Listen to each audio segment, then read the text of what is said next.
ವೀಕ್ಷಕರೇ, ತಮ್ಮೆಲ್ಲರಿಗೂ S16 ನ್ಯೂಸ್ಗೆ ಸ್ವಾಗತ. ನಾನು ಅಶೋಕ್ ಜೋತಾವರ್. ಇಂದಿನ ಒಂದು ಕಂಡ ಹಾಗೆ ಚೌಕಟ್ಟೇನು ನೋಡ್ಕೊಂಡು ಬರೋಣ ಬನ್ನಿ. ರಾಜ್ಯಕ್ಕೆ ಒಂದು, ಬೆಳಗಾವಿ ಜಿಲ್ಲೆಗೆ ಒಂದು.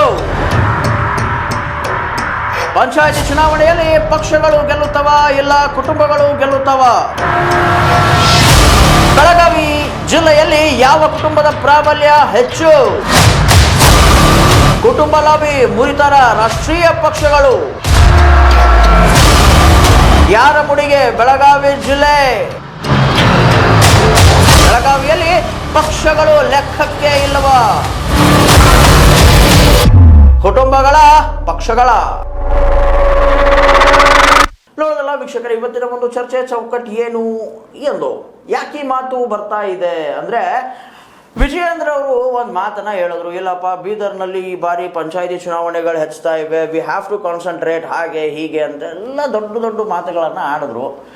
ಬಟ್ ಇಲ್ಲಿ ಬೆಳಗಾವಿ ಜಿಲ್ಲೆ ಅಂತ ಬಂದ ತಕ್ಷಣ ಇಲ್ಲಿ ಪ್ರಾಬಲ್ಯ ಯಾರು ಹೆಚ್ಚಾಗುತ್ತೆ, ಯಾರು ಕಡಿಮೆ ಆಗುತ್ತೆ, ಯಾರ ಮೇಲೂ ಯಾರು ಕೆಳಗಿದ್ದಾರೆ ಎಲ್ಲ ಈ ಒಂದು ಚೌಕಟ್ಟನ್ನು ಹಾಕೊಂಡಿದ್ದೀವಿ. ಈ ಚೌಕಟ್ಟನ್ನು ಅಡಿಯಲ್ಲಿ ಚರ್ಚೆ ಮಾಡೋದಕ್ಕೆ ನಮ್ಮ ಜೊತೆಗೆ ಇವತ್ತು CEO ಸಾಹೇಬ್ರಿದ್ದಾರೆ. ಸರ್, ತಮಗೆ ಸ್ವಾಗತ. ಮಲ್ಲಪ್ಪ ಸರ್, ಪ್ರಪ್ರಥಮವಾಗಿ ರಾಜ್ಯಕ್ಕೆ ಒಂದು, ಬೆಳಗಾವಿ ಜಿಲ್ಲೆಗೆ ಒಂದು.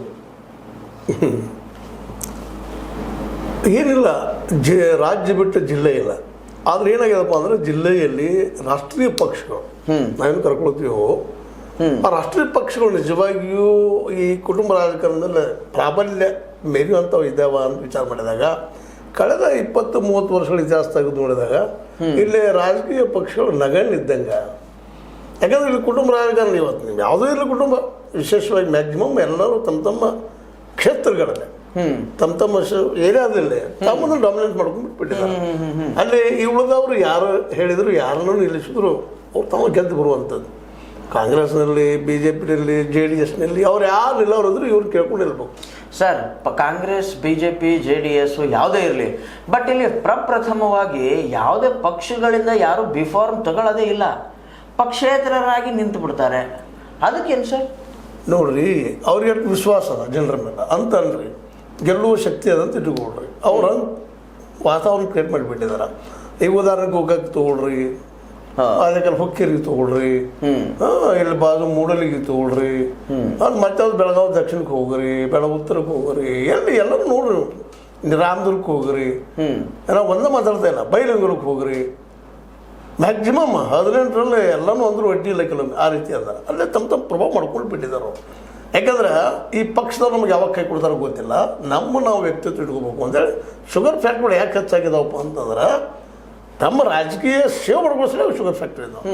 ರೈತರಿಗೆ ಲಾಭ ಮಾಡ್ಬೇಕಂತಲ್ಲ, ಅದು ಮತ್ತೆ ಇದರಲ್ಲೇ ಖರ್ಚು ಮಾಡ್ಬೇಕಲ್ಲ ದುಡ್ಡು, ಕೋಟಿಗಳಲ್ಲೇ. ಹೌದು. ಮತ್ತು ನಾಳೆ ಹೆಂಗೋ ಅಪೆಕ್ಸ್ ಬ್ಯಾಂಕು ಅಲ್ಲೆಲ್ಲ ಸಾಲ ತೆಗಿತಾರೆ, ಮತ್ತು ರೈತರಿಗೆ ಕೊಡೋದಿಲ್ಲ ಅಪೆಕ್ಸ್ ಬ್ಯಾಂಕು, DCC ಬ್ಯಾಂಕು, ಈ ಶುಗರ್ ಫ್ಯಾಕ್ಟ್ರಿ ಕೊಡ್ತಾರೆ. ಶುಗರ್ ಫ್ಯಾಕ್ಟ್ರಿ ಕೊಡೋದ್ರಿಂದ ರಾಜಕೀಯ ಲಾಭ ಆಗ್ತದೆ ಅವ್ರಿಗೆ, ರಾಜಕೀಯ ದುಡ್ಡನ್ನು ಬಳಸ್ತಾರೆ ಲೋನ್ ತೊಗೊಂಡು. ನಾನು ಲೋನ್ ರಿಟರ್ನಪ್ಪು ವ್ಯವಪ್ಪು ಮಾಡ್ಕೊಳ್ತಾರೆ, ಅವೆಲ್ಲ ನಿಮ್ಗೆ ಗೊತ್ತಿದ್ದು ವಿಷಯ. ಹೀಗಾಗಿ ಏನದ, ರಾಜಕೀಯ ಪಕ್ಷಗಳ ಮೇಲೆ ಹಿರಿಯ ನಾಯಕರಿಗೆ ಯಾರಿಗೂ ವಿಶ್ವಾಸ ಇಲ್ಲ. ಆದ್ರೆ ರಾಜಕೀಯ ಪಕ್ಷಗಳು ಇವ್ರ ಮೇಲೆ ಏನಕ್ಕೆ ವಿಶ್ವಾಸ ಮಾಡ್ಬೇಕು ಸರ್? ಅದು ಬೇರೆ ದಾರಿ ಮಾಡ್ಕೊಂಡಿಲ್ಲ. ಅವರು ತಮ್ಮ ಹುಡುಕ್ಬೇಕಾಗಿತ್ತು, ಬೇರೆ ನಾಯಕ ಹುಟ್ಟು ಹಾಕ್ಬೇಕಿತ್ತು. ರಾಜಕೀಯ ಪಕ್ಷಗಳು ಕೆಲಸ. ಆದರೆ ಇವತ್ತು ಏನದ ರೀ, ರಾಜಕೀಯ ಪಕ್ಷಗಳು ಏನು ಮಾಡಿದಾವ, ಎಲ್ಲವರಿಗೆ ನಾವು ಟಿಕೆಟ್ ಕೊಡ್ತೀವಿ ಅನ್ನೋ ಪಾಲಿಸಿ ಮಾಡ್ಕೊಂಡಿದ್ದಾರೆ. ಇದು ದುರಂತ.